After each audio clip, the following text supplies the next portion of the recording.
आपने सियासत की बात की। इस मुल्क में इस वक्त एक कम्युनिटी खास माइनॉरिटीज़ में बिलखुसूस मुसलमानों के साथ दोहरा सलूक किया जा रहा है। कौन जिम्मेदार करता है, हुकूमत या खुद मुसलमान? मुसलमान नहीं। मुसलमान मैं आपको बता दूं कि मुसलमान का एक तबका तो ऐसा है जो इतना खौफजदा है कि वो कोई हिम्मत ही नहीं कर सकता। उसके मुंह पर आप पेशाब करके चले जाइए, वो आपको कुछ नहीं कहने वाला। और एक जो दानिश्वर तबका है वो हमेशा मसालहत की बात करता रहा। भाई अपने किसी मजहबी मकाम से दस्तबरदारी इतना आसान काम नहीं होती। यकीन मानिए कि बाबरी मस्जिद का मसला आया, फैसला आया, एक भी आवाज़ नहीं उठी पूरे हिंदुस्तान से। एक भी मुसलमान ने ऐसा नहीं कहा कि हम इस फैसले को कबूल नहीं करेंगे। ज़रा सा इसी फैसले को आप उलट कर देख लीजिए कि अगर इसके बरक्स आता तो क्या होता।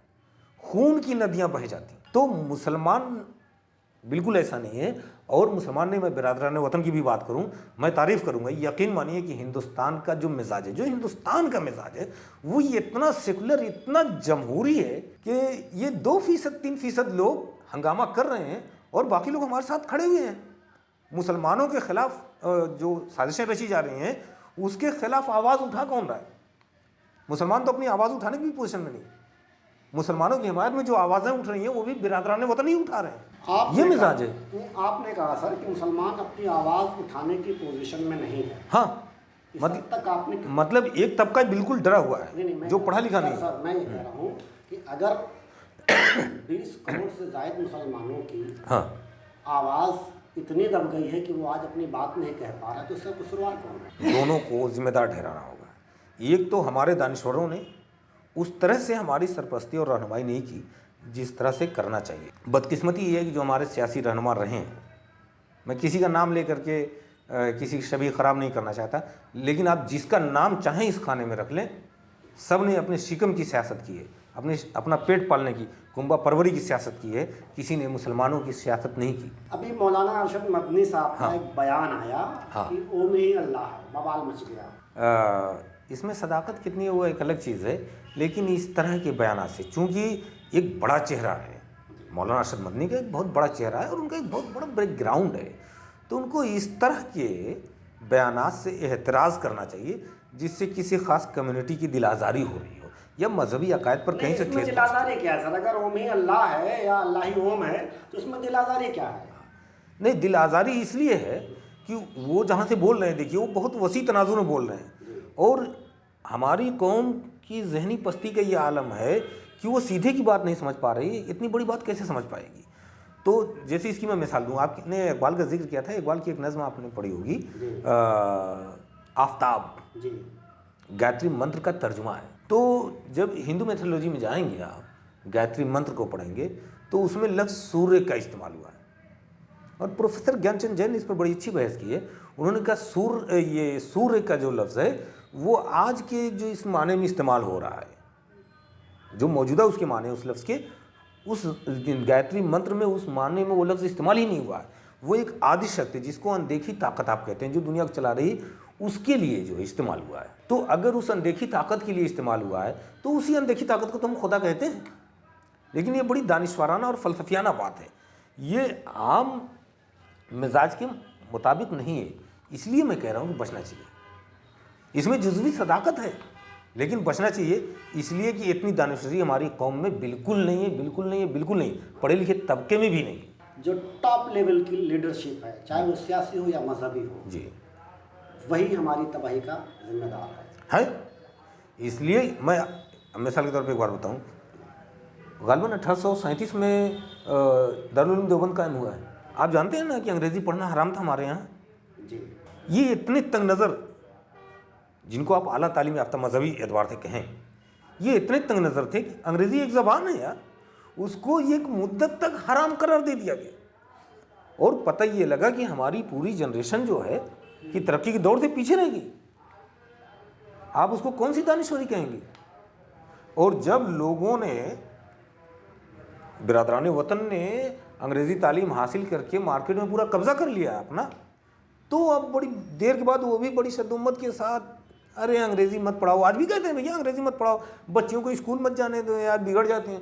यार दो एक अगर बिगड़ जाते हैं तो उसका मतलब ये नहीं कि हम तालीम छुड़ा के घर बैठा दें बच्चों को।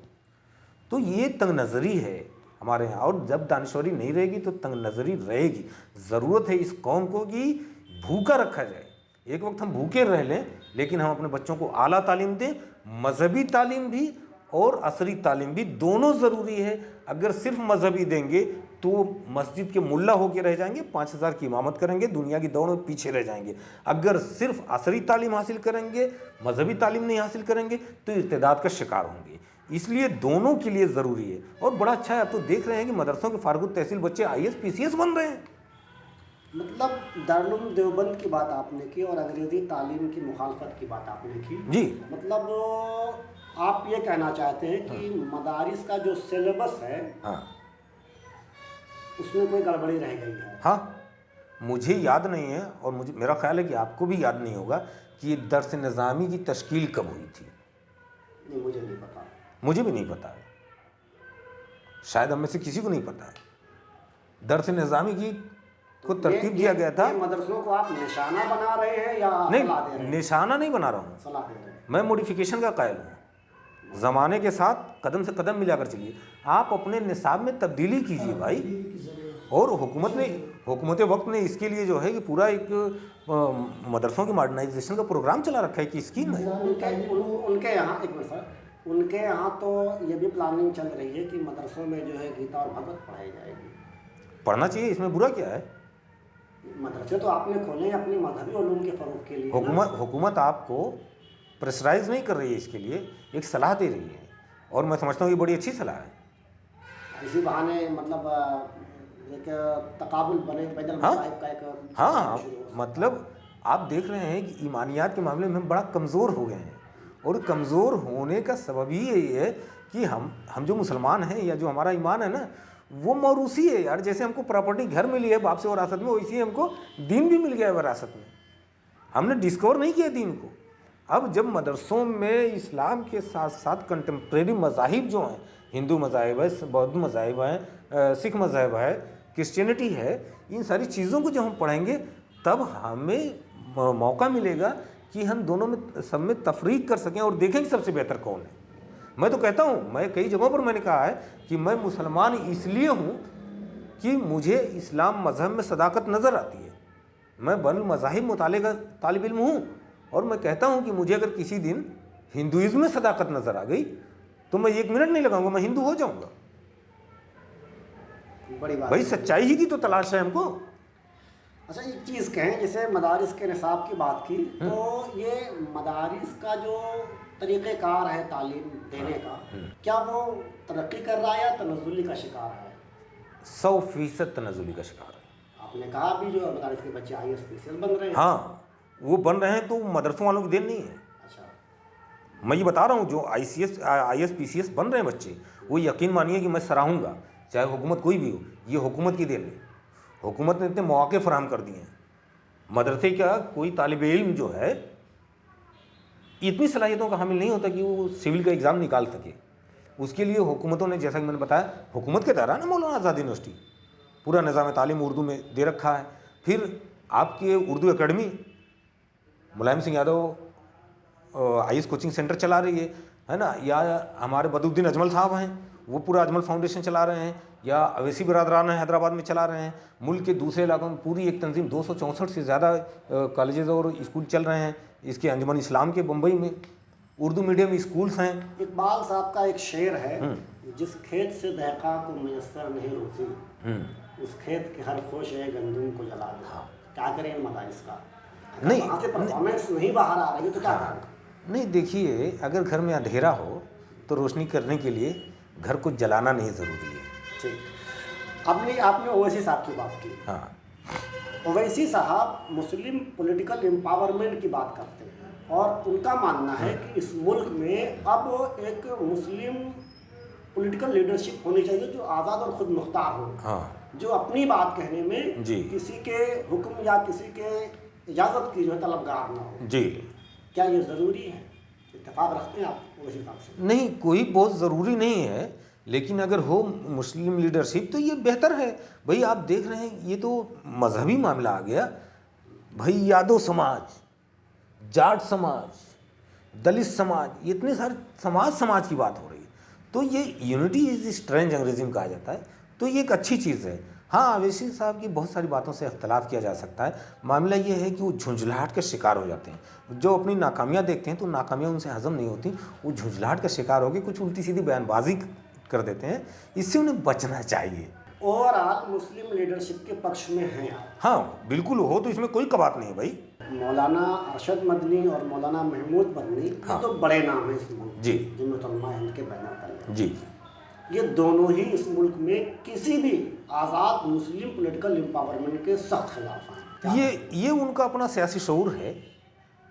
मैं उसे मुकम्मल तौर पे कुल्ली इत्तेफाक नहीं कर सकता, इसलिए कि जहाँ भाई अब बता रहे हैं एक एक बिरादरीवाद, पासवान समाज है, जाट समाज है, यादव समाज है ना, और फिर पूरे होल मजहब की बात आप ले लें तो कितनी तंजीमें हैं, बजरंग दल है, आरएसएस है, हिंदू युवा वाहिनी है, फलां है, ढेका है, तो हमारी क्यों नहीं हो सकती? और कानूनी तौर पे भी ऐसी कोई बाउंडेशन नहीं है कि नहीं मुसलमानों की नहीं हो सकती। जब हमें मतलब जमहूरी तौर पे, कानूनी तौर पे हमको आज़ादी मिल रही हो तो हमें उस आज़ादी का फ़ायदा उठाना भी चाहिए, कोशिशें करनी चाहिए एक प्लेटफॉर्म पे लाने की लोगों को।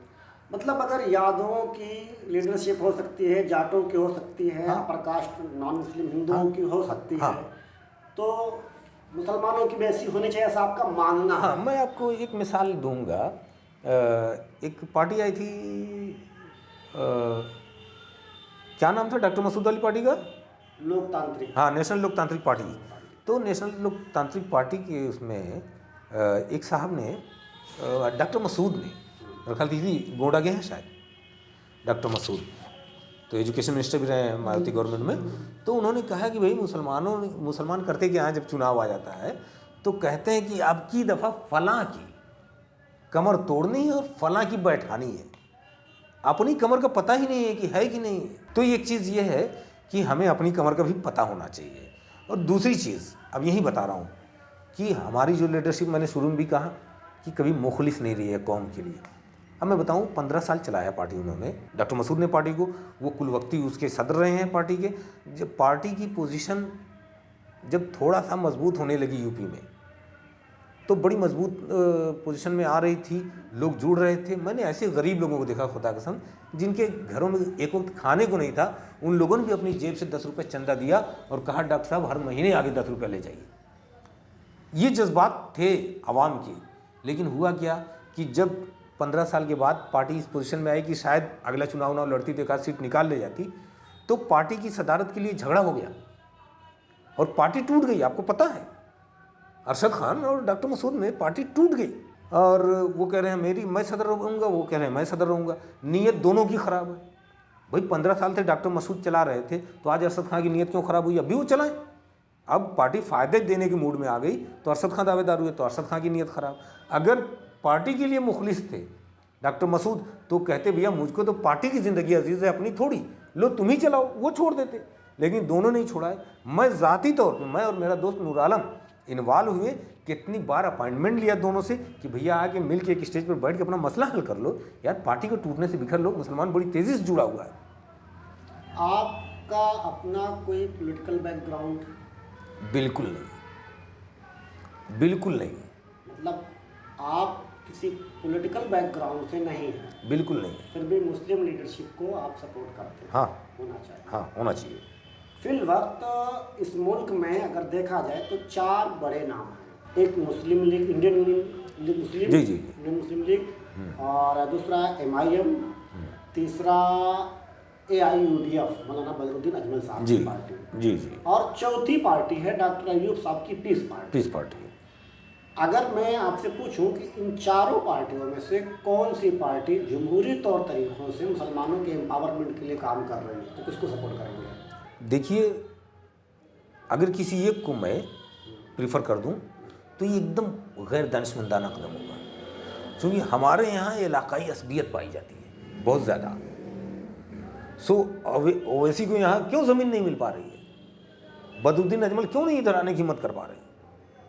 अरे छोड़ो, असम से आया है, छोड़ो हैदराबाद से आया, साउथ से, उसे यूपी के मसाइल से क्या दिलचस्पी है या क्या अंदाज़ा है? और ये भी किसी हद तक सही भी है कि यूपी की सिचुएशन को ओवैसी और अजमल नहीं समझ सकते।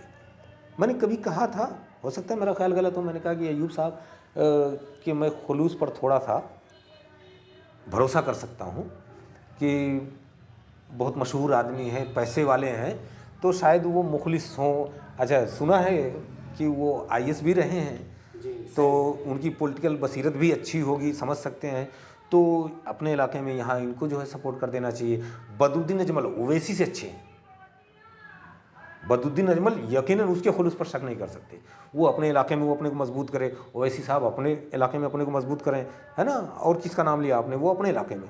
तो ये पहले देखिए, ज़रूरत ये है कि अपने अपने इलाकों में आप मजबूत हो जाएं। जब मजबूत हो जाएं तो या तो आप इंजमाम कर लें, और इंजमाम की सूरत ना हो तो इश्तराक कर लें। तो ये चीज़ हो गई पॉलिटिकल लीडरशिप की बात जी। आवाम जो है कैसे मुत्तहिद होगी इन बैनरों पर? आवाम तो जो है वोट करती है, तो बेसिकली उसका मुद्दा ये होता है कि बीजेपी को कौन हरा रहा है, वो उसे वोट करता है। मेरे समझ में नहीं आ रहा है कि बीजेपी को हराने क्यों चाह रहे हैं आप।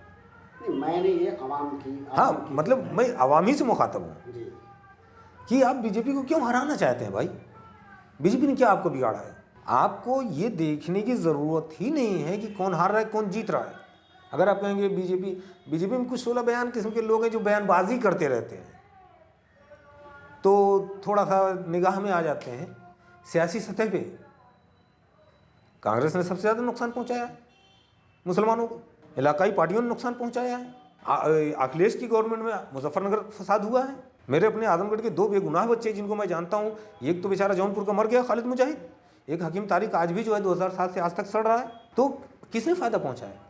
तो देखिए, और कोई फ़ायदा आपको पहुँचाए भी क्यों, सब वोट की सियासत है। आप इस पोजीशन में आइए, अपनी हैसियत मजबूत कीजिए ना। आप तो बिछे जा रहे हैं, दरी बिछाने के लिए आप खड़े हैं तो दरी बिछेगी भाई। थोड़ा सा जिगर पैदा कीजिए ना। एक साथ थे अकबर डंपी, मायावती की डिक्टेटरशिप आपने देखा होगा। उनके 2 वाक़े मैं बताता हूँ। और मायावती स्टेज पर अकेली कुर्सी रखती थी। अकबर डंपी को जब जाना हुआ तो उन्होंने कहा 2 कुर्सी क्यों, 1 कुर्सी लाओ। और 1 कुर्सी क्यों है, 2 कुर्सी उन्होंने मंगवा के बैठाया। फिर हौसला चाहिए। पार्लियामेंट में अभी मुझे सन नहीं याद आ रहा है, जब एमपी थे तो ये उसूल था कि जब एमपी तब जीत कर जाते थे पार्लियामेंट में तो नारा लगाते थे जय श्री राम का। उस साल अकबर डंपी जीत कर गए। जब जय श्री राम का नारा लगाया बिरादरान वतन ने, तो अकबर डंपी ने पार्लियामेंट में नारा लगाया, नारे तकबीर अल्लाहु अकबर। और भाई बहुत सारे मुस्लिम एमपी रहे होंगे, लेकिन 2 लोगों ने तकलीद की अकबर डंपी की, पीछे से मिर्ज़ा मोहम्मद अदीब और इलियास आज़मी ने। तो एक कानून बन गया पार्लियामेंट में कि आज से कोई मजहबी नारा नहीं लगेगा। और ये सही है। मैं अकबर डंपी को सही नहीं ठहरा रहा हूँ कि उसने सही किया। ये एक जमहूरी मुल्क है, इसमें जमहूरियत की बात होना चाहिए। उसमें तो जय हिंद या हिंदुस्तान जिंदाबाद बोला जाना चाहिए पार्लियामेंट में। तो अगर नारे तकबीर बोला गया तो वो भी गलत है, लेकिन अगर जय श्री राम बोला जा रहा है तो वो भी गलत है। एक जमहूरी मुल्क है यार। देखिए, मजहब जानते हैं, अकीदत की चीज़ है, दिल में रखने की चीज़ है। आप मुसलमान हैं तो आप मुसलमान रहिए, अपने ईमान को अपने दिल में रखिए। आप हिंदू हैं तो अपने जो है ईमान को अपने दिल में रखिए। यार, पार्लियामेंट एक जमहूरी जगह है और जमहूरियत में जमहूरियत की बात होनी चाहिए, ऐसी कोई बात ही नहीं होनी चाहिए। लेकिन क्या करें, कुछ लोग कर देते हैं। आजमगढ़ जैसी धरती से आप बिलोंग करते हैं, बड़ी जरखेज़ ज़मीन है वहाँ की जी। बड़े बड़े उलमा और उदबा वहाँ से निकलते हैं जी। और मुख्तलिफ मकातबे फ़िक्र के वहाँ बड़े अजीम इदारे भी हैं, जहाँ तक मैं जानता हूँ, मेरी मालूमात के साथ बैनुल-अक़वामी हैसियत के हैं। अब ऐसे में अगर हम लोग जो है एक मुस्लिम पॉलिटिकल एम्पावरमेंट की एक आज़ाद लीडरशिप चाहते हैं, तो ये बैनुल मकातिब जो मुख्तलिफ मकातबे फ़िक्र हैं मुसलमानों में जी, इनके दरमियान हम आहंगी कैसे बन पाएगी? ये तो एक दूसरे की सुनने को तैयार ही नहीं, दूसरे को काफ़ी ठहराते हैं। हाँ, 2005 में जमात इस्लामी के बैनर तले आजमगढ़ में एक प्रोग्राम हुआ, बैनुल मज़ाहिब प्रोग्राम। बुलाए गए हिंदू मज़हब के भी आचार्य और शंकराचार्य लोग आए और दूसरे मज़हब के क्रिश्चियनिटी के लोग आए। हमारे मुसलमानों में जो मसलक पाए जाते हैं इधर सारे लोग आए और सारे लोगों ने बात की, तो बड़ा अच्छा लगा। उसमें सिर्फ एक जो सुन्नी रासिखुल अक़ीदा लोग हैं, उसमें यासिन मज़हर साहब थे गालिबन, उन्होंने कहा नहीं, हमारा समझौता नहीं हो सकता। तो ये दानिशमंदी की बात नहीं है यार। हम आपसे अपना मसलक चेंज करने या मज़हब चेंज करने की बात नहीं कर रहे। हम एक ऐसा प्लेटफार्म की बात कर रहे हैं जहाँ से अमन का पैगाम जाए, जहाँ से हम की फ़िज़ा हमवार करने की कोशिश की जाए।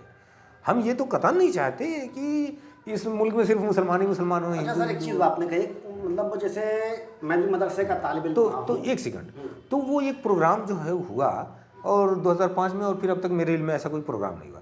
हम समझते हैं कि हर इलाके में साल में कम से कम 2 प्रोग्राम तो ऐसे होने चाहिए जहां हम एक प्लेटफार्म पे सबको इकट्ठा ला सकें। जब तक ये एक प्लेटफार्म पे लोगों को इकट्ठा नहीं लाएंगे, जब तक देखिए दरमियान का रास्ता निकलता है गुफ्तगू से, जब तक एक प्लेटफार्म पे हम बैठेंगे नहीं, हम बात नहीं करेंगे, हम पहले ही सोच लेंगे कि आपके बारे में मनफी या आप हमारे बारे में, तो मसला हल ही नहीं हो सकता। वाहिद ज़रिया, किसी भी दुनिया का वाहिद ज़रिया गुफ्तगू ही से हल निकाला जा सकता है। जंगें होती हैं, लोग मरते हैं। साहिर ने कहा था कि जंग क्या मसलों का हल देगी, जंग तो खुद ही एक मसला है। मैं भी मदरसे का तालिब इल्म रहा जी। हूँ और थोड़ी बहुत कुरान की नॉलेज मुझे भी है। कुरान में एक आयत मुक़द्दसा है, तालू इला कलिमतिन सवाइन बैनना व बैनकुम, आओ हम उस एक नुक्ते पर मुज्तमा हो जाएं, जमा हो जाएं, जो हमारे और आपके दरमियान मुश्तरक है, कॉमन है। हाँ। अब अगर कुरान पाक में ऐसी चीज़ें हैं जो हमें इत्तेहाद की खुली दावत देती हैं, तो वो कौन सा कुरान ये उलमाए कराम मसाजिद और मदारिस में पढ़ा रहे हैं जो हमें इत्तेहाद से रोक देते हैं? कुरान तो एक ही है, आपने कहा भी एक ही, सबका नबी, दिन भी, ईमान भी एक, और पाक भी, अल्लाह भी, कुरान भी एक, तो कुरान तो एक ही है। दरअसल मसला होता है कि किसी बात की ताबीर निकालने के लिए, अब वो हम कुछ कह रहे हैं, आप उसका कुछ मतलब निकाल रहे हैं, बल्कि इसका बहुत आसान चीज़ें जो निकाल रखे हैं नुस्खा हमारे सियासतदान हैं, एक बयान देते हैं और बाद में कहते हैं कि तोड़ मरोड़ के पेश किया गया। तो दरअसल सही मामला ये है कि ताबीर के निकालने में हम गलती करते हैं। नहीं, ये मानते हैं ना कि इत्तेहाद की एक शक्ल है हमारे यहाँ, लेकिन उसे फॉलो नहीं करना चाह रहे। हाँ, निकलना चाहिए ना भाई। कुरान ने कहा है कि एक तरफ से जितने मुसलमान मिलें या वो गैर मुस्लिम मिलें, जो मुसलमान नहीं है सबको गर्दन मार दो, सबको देश बदर कर दो। कुरान में ऐसी कोई आयत है क्या? नहीं है। हदीस में कहीं ऐसा कोई फरमान है क्या? नहीं, बिल्कुल नहीं। या कोई आलिम कहता है क्या? फिर इतनी क्यों नफरत है यार? देखिए, जब एक घर में 2 भाई होते हैं, उनमें भी इख्तलाफ होता है यार। 100% किसी बात पे मुत्तफिक नहीं लोग होते जब घर में। तो इतना बड़ा मुल्क है जिसमें तखमीनन 140 करोड़ आवाम रहती है, मुख्तलिफ मज़ाहिब रहते हैं, कम से कम 559 ज़बानें और बोलियां बोली जा रही हैं जिस मुल्क में, वहाँ आप कैसे चाहते हैं कि सबके ख्यालात एक जैसे हो जाएं? ये मुमकिन ही नहीं है। और यही इस मुल्क की खूबसूरती है यार। देखिए, मैं अपना शेर सुनाता हूँ कि गुलों से ही फ़कत यहाँ ज़ीनत गुलशन नहीं होती, लहू आराइश गुलशन में खारों का भी शामिल है। तो सारे लोग, छोटे बड़े, हिंदू मुसलमान सिख ईसाई, जितने लोग हैं, सारे लोग मिलकर ही एक खूबसूरत हिंदुस्तान की तश्कील करते हैं। इनमें से अगर कोई कम हो जाए, कोई हिस्सा, तो हिंदुस्तान नामुकम्मल है। इसलिए हमारे दरमियान गुफ्त शुनीद का मामला, रब्त बाहम का मामला बाकी रहना चाहिए। इसी में हिंदुस्तान की ज़िंदगी का राज पोशीदा है। एक आखिरी पैगाम हमारे नाजरीन के लिए, इस मुल्क की सालमियत के लिए सबसे ज़रूरी चीज़ क्या हो सकती है? एक दूसरे को समझना। सबसे ज़रूरी चीज़ ये है कि समझना। जब हम एक दूसरे को समझते नहीं हैं, समझने की कोशिश नहीं करते हैं, तो गलतफहमियाँ पैदा ही होती हैं। लिहाजा हमें बहुत ज़रूरी है कि हम एक दूसरे को समझने की कोशिश करें, एक दूसरे की एहतराम की कोशिश करें, खुद सुपर बनने की कोशिश नहीं करें। सुपर तो हम तब बने हैं ना, हम यहाँ बैठे हैं, इंटरव्यू दे रहे हैं, इसलिए दे रहे हैं ना कि आपने हमें इस लायक समझा है, बड़ा समझा है। तो हम सुपर बन करके इसी मार्केट में करते चलें तो आप हमें घास नहीं डालेंगे। तो अगर बड़ा बनना है यार, कहते हैं ना, फलदार शाख हो तो लचकती ज़रूर है। अंजुम का शेर है, हम झुक के मिल रहे हैं तो मजबूर मत समझ, फलदार शाख हो तो लचकती ज़रूर है। और दूसरी चीज़ ये है, अहम बात, कि अपने लफ्ज़ों पर कंट्रोल रखें। इसी गज़ल का एक शेर और अंजुम रबर का मक्ता है कि अल्फाज फूल ही नहीं, कांटे भी हैं, मगर अंजुम कहे गज़ल तो महकती ज़रूर है।